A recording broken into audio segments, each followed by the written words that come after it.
রাজনৈতিক satire cinema 840 নিয়ে ফিরেছেন নির্মাতা মোস্তফা সরোয়ার ফারুকী। চলচ্চিত্রটি প্রযোজনা করেছেন নুসরাত ইমরোজ তিশা। মেয়র ডাবলু চরিত্রে নাসির উদ্দিন খানের অভিনয়। সব মিলিয়ে দর্শকদের সামনে এসেছে 840 ওরফে ডেমোক্রেসি প্রাইভেট লিমিটেড। 2007 সালে মোস্তফা সরোয়ার ফারুকী নির্মিত নাটক ছিল 420। সে সময় দর্শকদের মধ্যে এটি ব্যাপক সাড়া ফেলেছিল। এবার এলো 420 এর ডাবল আপ 840 সিনেমা, যা গত 13 ডিসেম্বর দেশের মানসম্মত 15টি সিনেমা হলে মুক্তি পেয়েছে। দেশের সবচেয়ে আধুনিক মাল্টিপ্লেক্স চেইন স্টার সিনেপ্লেক্সের ঢাকা ও চট্টগ্রামের 6টি শাখায় দেখা যাচ্ছে সিনেমাটি।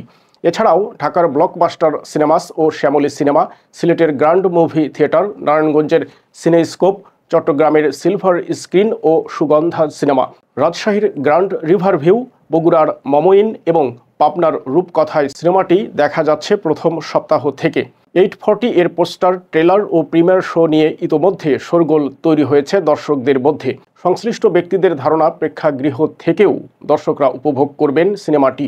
এতে অভিনয় করেছেন নাসির উদ্দিন খান, মারজুক রাসেল, ফজলুর রহমান বাবু, জাকিয়া বাড়ি মামু, শাহরিয়ার নাজিম জয়, জায়েদ খান, রাজশাহী ও নওগাঁর বেশ কিছু স্থানীয় অভিনয় শিল্পী। সিনেমাটি প্রসঙ্গে মোস্তফা সরোয়ার ফারুকী বলেছেন, ট্রেলার দেখে দর্শক যেমন বুঝতে পারছেন বিগত সরকারের আমলে বাংলাদেশটা কেমন ছিল, সেটা একটা জেলা শহরের মধ্য দিয়ে আমরা দেখাতে চেয়েছি।